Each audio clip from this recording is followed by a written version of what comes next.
অমল কাব্য, লিখেছেন DRM সোহাগ। পর্ব সংখ্যা 2। আমি তোমাদের সঙ্গে আছি মাহিন। তারেক নেওয়াজ গম্ভীর চোখে ছেলের আটকানো দরজার দিকে কিছুক্ষণ চেয়ে থাকে।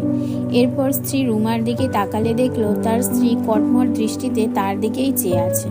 তারেক নেওয়াজ গলা ছেড়ে বলল, তেরা ছেলে তো তোমার, আমার দিকে ভাবে তাকাচ্ছ কেন? আজও রুমা নেওয়াজ ফোঁস করতে করতে বলে, হয়েছে তোমার ছেলেকে বিয়ে করানো? স্বাদ মিটেছে? তারেক নেওয়াজ ফোঁস করে শ্বাস ফেলে বলে, না মেটেনি। মানে? তোমার লজ্জা করে না? ছেলে একটা বউকেই ছুঁড়ে ফেলছে, আবার আরেকটা করানোর স্বপ্ন দেখছো? তারেক নেওয়াজ ভোঁতা মুখে বলে, আনুষ্ঠানিক বিয়ে তো হয়নি, সে বিয়ে না হওয়ার আগে স্বাদ কেন মিটবে?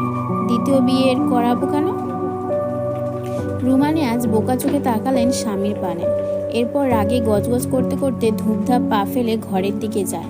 শব্দ করে বলে, যা ইচ্ছে করো, তোমার ছেলের বউকে যেখানে ইচ্ছে রাখো, আমাকে এসবে জড়াবে না। পিছন থেকে তারেক নেওয়াজ দীর্ঘশ্বাস ফেললেন। কিছুটা দূরেই মায়রা মাথা নিচু করে দাঁড়িয়ে আছে। তারেক নেওয়াজ এগিয়ে গেলেন মায়রার দিকে। মায়রার গায়ে লাল শাড়ি জড়ানো, মাথার উপর লাল হিজাব বাঁধা। তারেক নেওয়াজ মায়রার মাথার উপর হাত রেখে নরম গলায় বলেন, আম্মু ভয় পাচ্ছ? মায়রা মাথা নিচু করেই দুদিকে মাথা নাড়িয়ে না বোধক উত্তর জানায়। তারেক নেওয়াজ দীর্ঘশ্বাস ফেলেন। তিনি বুঝতে পারছেন না এই পরিস্থিতিতে আসলে কি করা উচিত। তার ছেলের রাগ সম্পর্কে তার ধারণা আছে। তার আরেকটা ভোলাভালা ছেলে থাকলে ইরফানের দিকে আর নজর দিতেন না, কিন্তু ছেলে যে একটাই। তার বন্ধুর এই মেয়েকে ছেলের বউ করা বহুদিনের স্বপ্ন। বন্ধু বেঁচে নেই বলে এসব ভুলে যেতে পারেন কিভাবে? মায়রার মাথায় হাত বুলিয়ে বলে, এসব কিছু ভুলে যাও, এখন থেকে তুমি আমার মেয়ে, বুঝেছ? আমার মেয়ে আমার বাসায় থাকবে, আর কোনো দিকে মন দেবে না, শুধু পড়াশোনায় মন দেবে, বুঝেছ?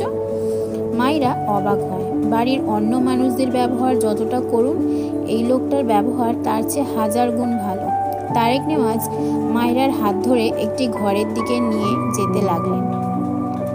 মায়রা নীরবে তার শ্বশুরের পিছু পিছু যায়। মায়রা তারেক নেওয়াজকে চেনে। ইনি তাদের বাড়িতে বেশ কয়েকবার গিয়েছিল, তার ভালো মন্দ জিজ্ঞেসও করত। সবচেয়ে বড় কথা, ইনি যে তার বাবার বন্ধু ছিল এটা সে জানত, কিন্তু তার পরিবারের কাউকে কখনো দেখা হয়নি। বিয়ে হওয়ার সুবাদে সবাইকে দেখা হলো, সাথে সবার আচরণও দেখা হলো। ডান হাতে চোখ মুছে নিল। তার আব্বু মারা যাওয়ার পর থেকে তার জীবনটা এমনই হয়ে গিয়েছে। তবুও গ্রামে হেসে খেলে দিন কেটেছে, কিন্তু এখানে কি করে থাকবে? ইনায়া তার খালাতো বোনের বাড়ি বেড়াতে এসেছে। গ্রাম তার ভালো লাগে বেশ, কিন্তু তার খালাতো বোন সহ তার বান্ধবীরা সবাই মিলে একটা ট্যুর দিবে ঠিক করে। সে কি এই সুযোগ হাতছাড়া করে? ফটাফট চলে এসেছে খালার বাড়ি। বাবা মা ভাইয়া কেউ রাজি না, তাকে একা যেতে দিবে না কিছুতেই। এরপর সে জেদ দেখিয়ে বলেছে ট্যুরে যাবে না, তবে খালার বাড়ি যাবে। এক প্রকার কাউকে না বলেই ঘুরে এসেছে। এবার কেউ না জানলেই হলো, তার খালা বলবে না। তার খালা তার বান্ধবী বলা যায়।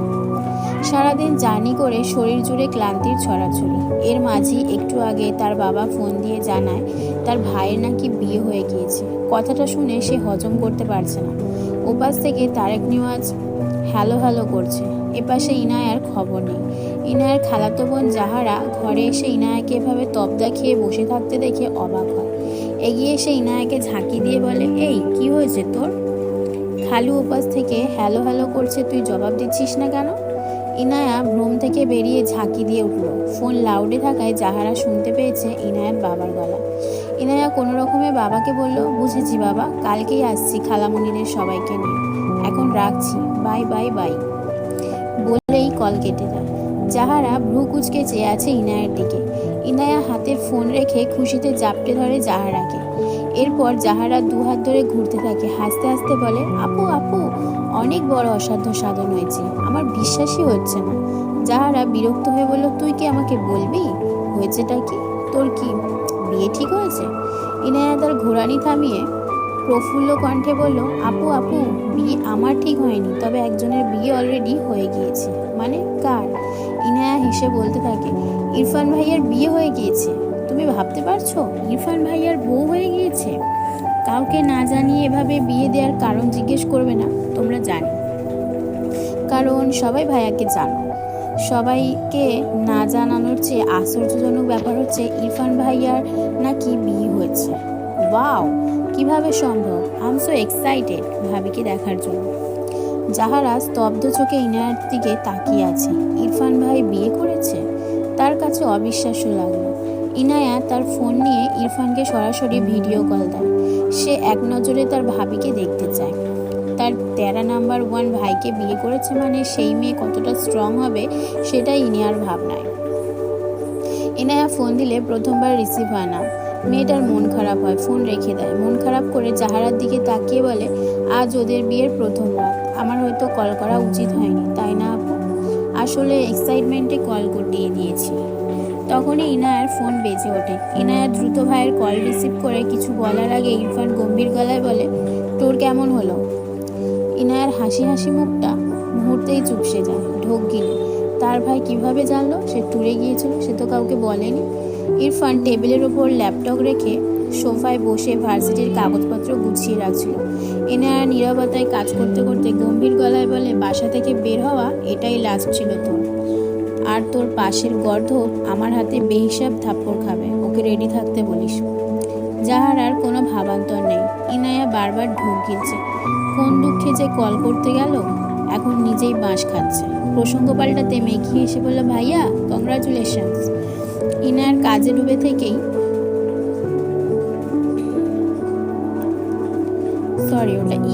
ইরফান কাজে ডুবে থেকেই ভ্রু কুচকে বলল, ভাই।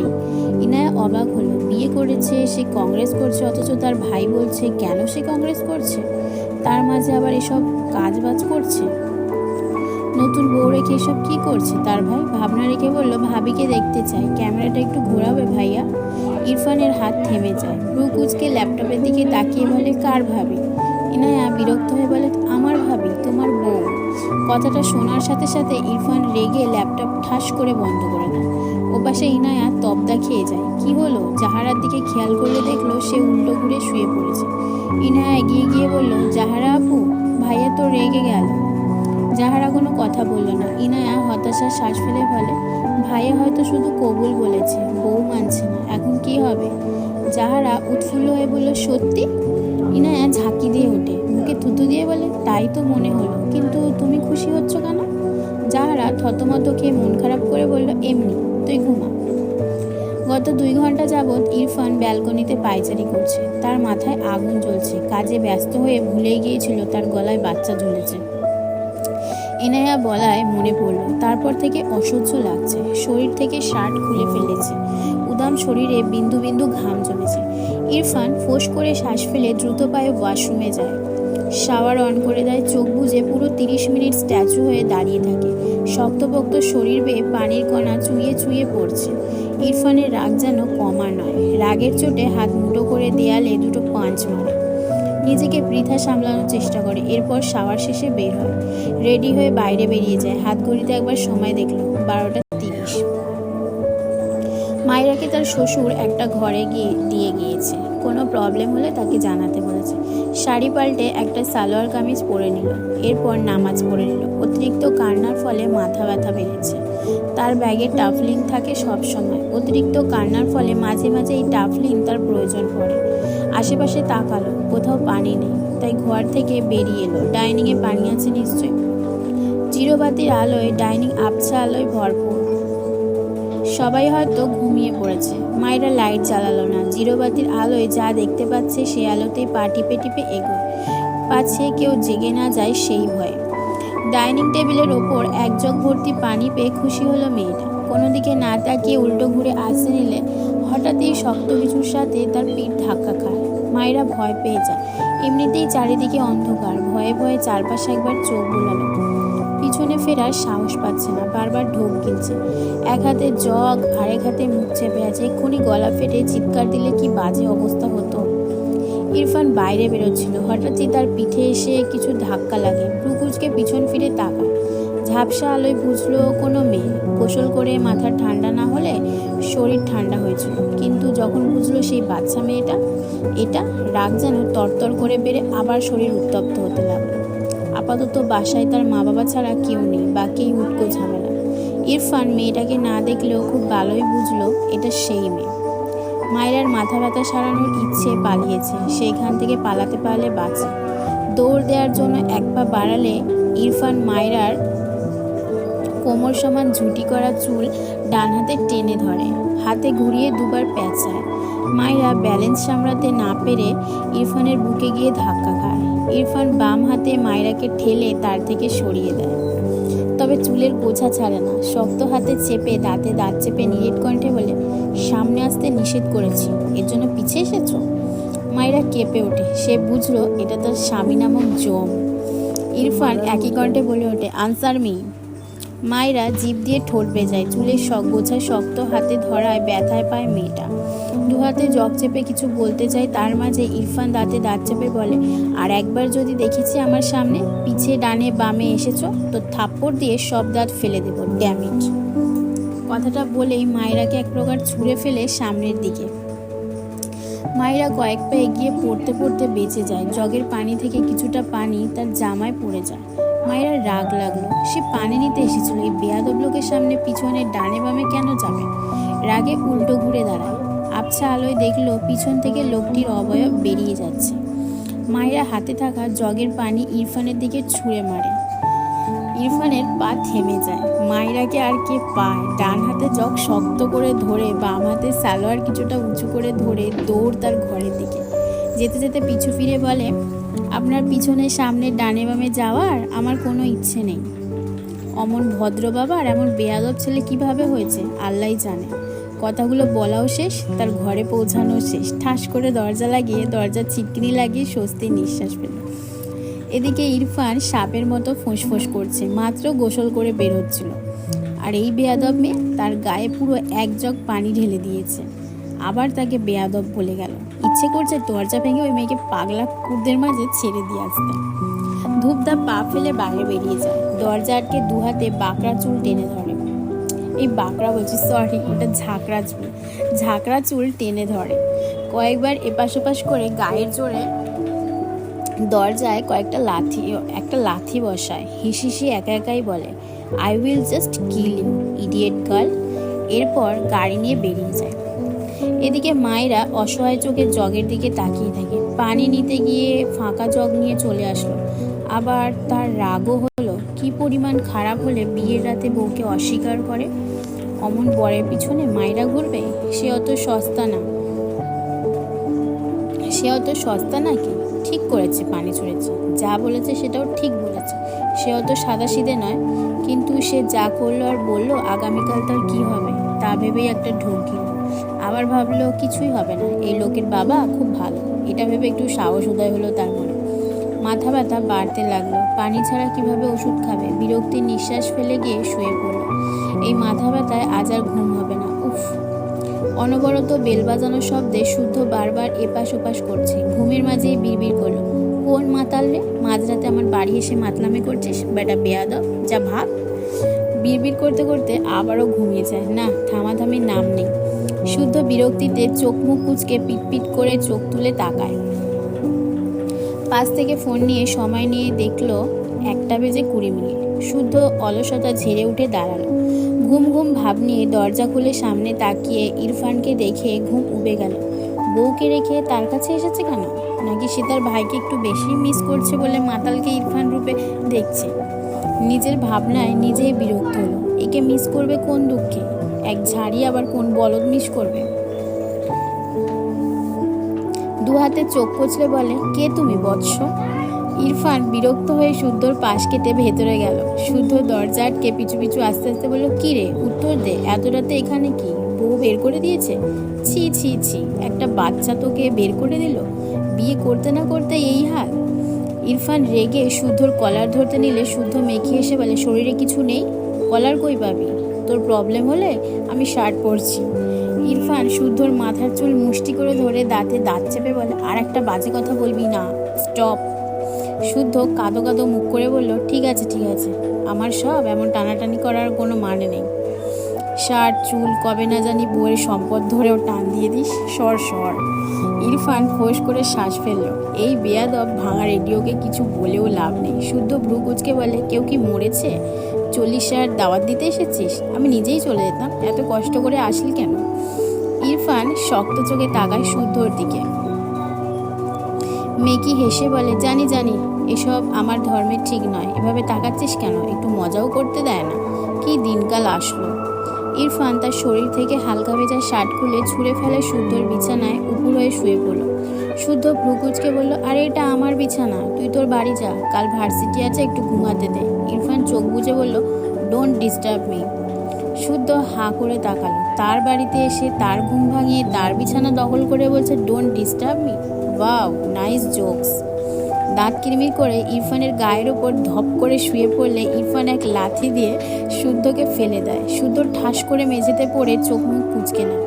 ইরফান চোখ বুজে যেন কিছুই হয়নি। শুধু কাঁদো কাঁদো মুখ করে বলল, মির্জাফরের চেয়ে ভালো ছিল।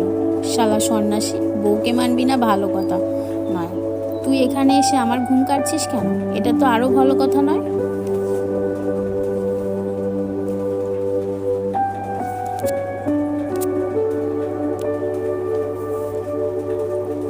তোর বউকে আমায় দিয়ে দে, তুই তোর বাড়ি বিদায় হো, যা। ইরফান পাশ থেকে একটা বালিশ নিয়ে শুদ্ধর দিকে ছুঁড়ে বলল, রেডিও অফ করে ঘুমা। শুদ্ধ দাঁত কিরমির করে বলল, বালিশ নিয়ে ঠাস করে মেঝেতেই শুয়ে পড়ল। যার এমন বন্ধুরূপী ভাই আছে তার জীবনে এর চেয়ে বেশি সুখ নেই। কিছুক্ষণ পর ইরফান শোয়া থেকে উঠে ওয়াশরুমে যায়। চোখে মুখে পানি দিয়ে এসে শুদ্ধর পেটে পা দিয়ে খোঁচায়। শুদ্ধ রেগে বলে, আবার কি রে ভাই, ঘুমাতে দে। সবাই তোর মতো রোবট নাকি? সারা রাত জেগে কাল ক্লাস নিতে পারবো না, ঘুমাতে দে। ইরফান গম্ভীর গলায় বলল, উপরে যা, ঠান্ডা লাগবে। শুদ্ধ বালিশ নিয়ে উঠে দাঁড়ালো। পরনের ট্রাউজার উপর দিকে টেনে তুলে মুখ বাঁকিয়ে বলল, ঢং দেখ, আলগা পিরিত। ইরফান কিছু বলল না। শুদ্ধর পাশে গিয়ে শুয়ে পড়ল। শুদ্ধ ইরফানকে জাপটে ধরলে ইরফান রেগে বলে, আর একটা লাথি খেতে না চাইলে দূরে যা। শুদ্ধ অসহায় মুখ করে আরো চাপটে ধরল। কোলবালিশ পেলে কে ছাড়ে। ইরফান ফোঁস করে শ্বাস ফেলে চোখ বুঝলো। বেশ অনেকক্ষণ সময় পেরিয়ে গেলেও ইরফানের চোখে ঘুম ধরা দেয় না। এভাবে কেউ চাপটে ধরলে ঘুমানো যায়? একটু পর পর শুদ্ধকে খোঁচাতে লাগলো পা দিয়ে। শুদ্ধ ঘুমের মাঝে বিরক্ত ইরফানকে আরো চাপটে ধরে। ইরফান রেগে বিছানা থেকে নেমে দাঁড়ায়। সে জানে এই বেয়াদবটা তাকে ঘুমাতে দিবে না, আজ আর তার ঘুম হবে না। বিরক্তিকর শ্বাস ফেলে ব্যালকনিতে যায়। বসন্তকালের শুরু। প্রকৃতি জোরে মিটিমিটি ঠান্ডা বাতাস। মাঝরাতের দমকা হাওয়ায় ইরফানের উদাম শরীর ছুঁয়ে দেয়। ইরফান গম্ভীর মুখাভাবে এক মনে চেয়ে থাকে। তার মনে কি চলে সেই জানে। মেয়েটার ফেলা পানি গায়েই শুকিয়েছে। কথাটা মনে পড়তেই মেজাজ সোজা 360 ডিগ্রি অ্যাঙ্গেলে ঘুরে লো থেকে হাই হয়ে গেল। ওই পুচকি মেয়ে আজ এসে আজকেই তার গায়ে পানি ছুঁড়েছে? এত সাহস হলো কি করে? ডান হাত পকেটে রেখে এপাশ ওপাশ পায়চারি করতে করতে একসময় দাঁড়িয়ে যায়। বাম হাতে দেয়ালের সাথে একটা পাঁচ মারে। রাগ কমে না। এই পাঁচ ওই মেয়ের মুখে মারতে পারলে হয়তো রাগটা কিছুটা কমতো। ইরফানের সারা রাত বসে হেঁটে নয়তো এপাশ ওপাশ পায়চারি করে কেটেছে। সারা রাতে মোটামুটি 1 প্যাকেট সিগারেট পোড়ানো শেষ। ইজি চেয়ারে বসে লাস্ট সিগারেট ডান হাতের 2 আঙুলে ধরে বার দুয়েক টোকা দিল। এরপর আবারও ঠোঁটের ফাঁকে ছেড়ে কয়েকবার শূন্যে ধোয়া ছুড়ল। সিগারেটের অবশিষ্ট ছোট্ট অংশটা ফেলে বসা থেকে উঠে দাঁড়ালো। আবার খানিক পায়চারি করল।